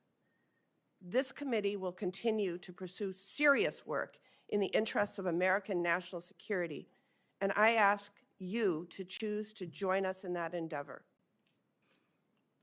Senator, we're not interested in naming ships after activists. That's the stance we're taking. All right, where we are, due to the interests of all of the members of the subcommittee, is Right near the end, Mr. Secretary, we're going to call on Senator Murkowski, and at that point, the hearing will conclude, and if anybody has additional questions for the record, they can submit it for response. Senator Murkowski. Thank you, Mr. Chairman. Gentlemen, Mr. Secretary, General Kane, welcome, welcome. And I also want to recognize, General, your trip north to Alaska last week or 2 weeks ago. We appreciate that. We all know, everyone in this room knows the strategic role that Alaska plays when it comes to being on the front lines, whether it is the threat from China, Russia, Iran, North Korea. We're sitting up there. We host the backbone of our nation's missile defense there at Fort Greely, advanced fifth-generation fighters at Eielson and at JBER, critical long-range radar and surveillance systems throughout the state. We've got key airborne forces at JBER, Fort Wainwright. I mean, it's good. It's solid. We appreciate it, and we think that we're in a pretty critical place, and we think that you recognize and acknowledge that we're in a pretty critical place. And yet the FY25 Defense Budget Overview document that was released under the last administration stated that the goal of the budget request in terms of the Arctic was to, quote, develop a monitor and respond approach. I thought that that was a pretty passive approach in a highly critical region. We don't need to go into how many icebreakers we have versus Russia. The good news is that with this reconciliation bill that we're talking about, we move to make a difference in an aggressive way that is really, really important. But I will share with you that I'm a little bit frustrated where we've got stated support for the role in the Arctic region, and I'm assuming that means the U.S. Arctic region. There's a seeming fixation on Greenland that I think sends, I don't know whether it's a troubling signal or a mixed signal, that we're looking past the significance of the U.S. Arctic and the area that is already part of the United States, and happily so. But I like to remind people, everything that the administration wants in Greenland, when it comes to strategic location, when it comes to resources and minerals, we've got it on the U.S. side. So I think any serious Arctic policy has to start with a serious investment in Alaska. We've built it. We need to do more. I would just ask both you, Mr. Secretary, and General Kane, your view of the strategic importance of Alaska and more importantly, the broader Arctic, because this is really, when we're talking about DoD posturing, to make sure that we're deterring adversaries in the region. I just came from a relatively uncomfortable exchange with the Army Corps of Engineers. We don't have a deep water Arctic port in the United States. Everybody says it's important, and the signal of importance that we got was a $3 million placeholder in the budget. To me, that doesn't signify significance. I'm going to stop talking to listen to both of you. Thank you. Thank you, ma'am. I agree with you. It's difficult to understate the strategic significance of Alaska, whether you're looking at Indo-PACOM, whether you're looking at Russia, whether you're looking at the Arctic, whether you're looking at space-based capabilities, whether you're looking at energy. You name it. It's both a defensive posture, but also a power projection posture that is a central focus of how we plan. Senator, first, thanks for letting me visit up there. I got a full range of academics from your colleague about Billy Mitchell and air power history. How many times did you hear that? Ma'am, only a few. Okay. But, you know, as the Secretary said, the northern flank is critical, and it's in the right place on the globe for us to be able to do a lot of things from that power projection platform. And so as the department considers through the Secretary force rail, I know it will be high on our radar. Well, I appreciate that, and appreciate the continued focus. there's a lot of focus on the Indo-PACOM, should be, but just remember, we sit right on top of it. We're connected, we're part of that. Yes, ma'am. I'm running out of time. I have been concerned. We have E3 capability up north, of course, but we were all counting on the E7 wedge tail coming our way. We're kind of limping along up north right now, which is unfortunate. And the budget proposes terminating the program. Again, the E3 fleet barely operational now, and I understand the intent to shift towards the space-based, you call it the air-moving target indicators, but my concern is that you've got a situation where you're not going to be able to use more duct tape to hold things together until you put this system in place. And so how we maintain that level of operational readiness and coverage, I'm not sure how you make it. General Kane? Well, ma'am, thank you for the question. You know, the E3 and the E3 community have been really important to us for a long, long time. And I'll defer to the comptroller, but you know, the department has a bridging strategy through investing in some additional airborne platforms in order to gap fill while the space-based capabilities come online. Yes, sir. Thank you. Ma'am, we do have in the budget $150 million in FY26 for a joint expeditionary E2D unit with 5 dedicated E2Ds, and the budget also funds for additional E2Ds to fill the near-term gap at $1.4 billion. And can you tell me how that will that have implications for what we're seeing up north in Alaska? I would defer to the Secretary and the Chairman on that question, ma'am. The answer is yes. I would file this entire discussion under difficult choices that we have to make. But you know, the E7 in particular be sort of late, more expensive and gold-plated, and so filling the gap and then shifting to space-based ISR is a portion of how we think we can do it best, considering all the challenges. Well, I appreciate the indulgence of the chair. My time is well over. If I can get, if your teams can come back with us to just give us a little bit of a walkthrough in terms of what we can be expecting in this space, I would appreciate it. Yeah. Thank you both. We will. Thank you all. Thank you, Senator Murkowski.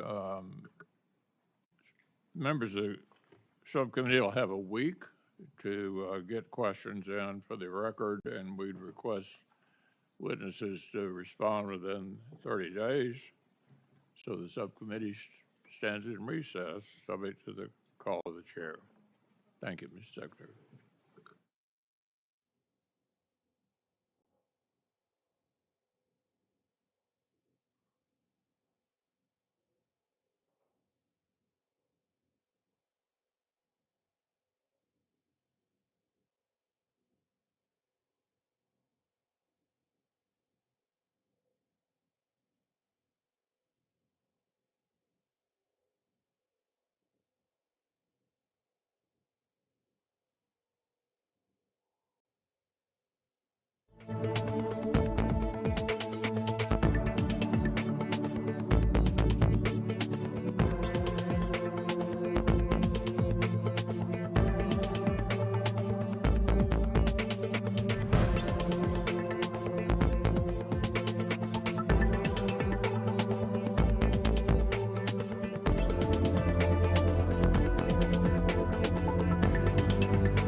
Can I just go down there? Sorry.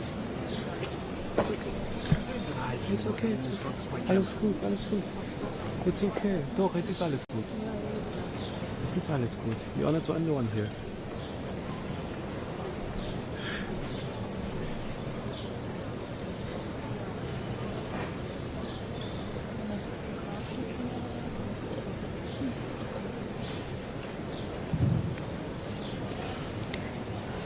Meine sehr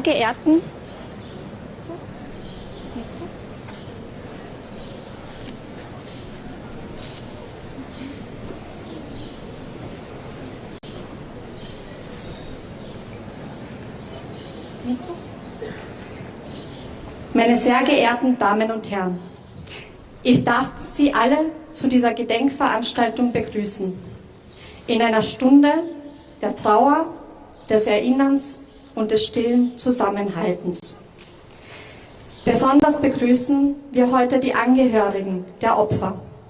Unsere Gedanken und unser Mitgefühl gelten ihnen heute und an jedem Tag, der folgt.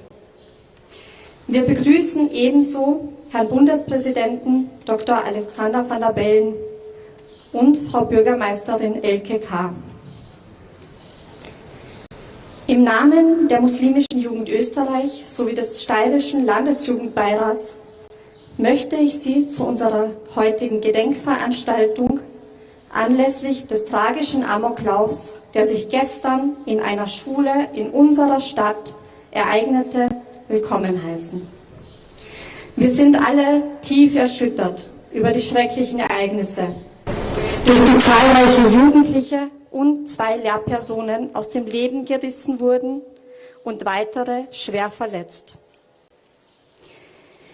Den Angehörigen der Opfer drücken wir unser tiefstes Beileid und unser Mitgefühl aus.